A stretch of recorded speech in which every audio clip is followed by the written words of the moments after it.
Cold Spring Harbor is a really haunted place. Back in the days of whaling, Main Street was called Bedlam Street, a name that echoed the chaos of the bustling seaport.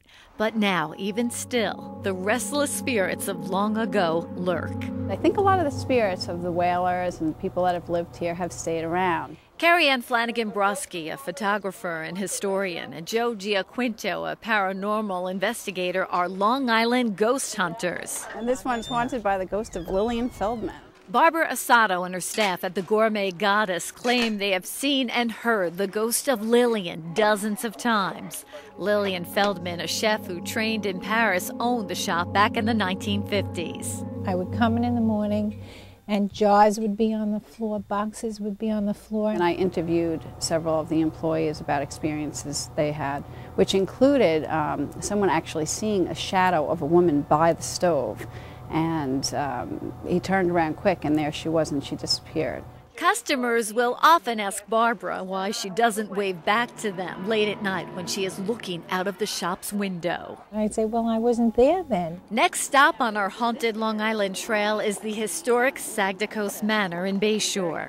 The rambling manor dates back to the early 1600s. It's now a museum and still a home for its ghostly residents. There's a story about a lady in white who stands by the east gate greeting people, and sometimes you can see her there. And then there is the story of the Indian princess who saved settlers on a sinking ship during a terrible storm. The Braves said, "It's too dangerous, don't go."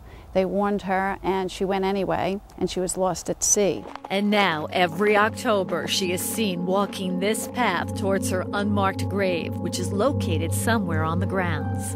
From Bayshore, we head east to Center Moriches and the Ketchum Inn, supposedly haunted by a little girl who died after getting too close to the fireplace. While there, Carrie Ann caught an image of a little girl peering through a second-floor window. So she was outside looking in, and there's no balcony, no porch. Carrie Ann and Joe say Long Island is a hotbed of paranormal activity.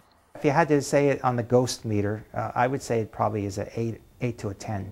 Just ask those who have met spirits from the other side. I've learned to accept it. I tell myself I have to stay here. I have to do my work. She's never hurt me.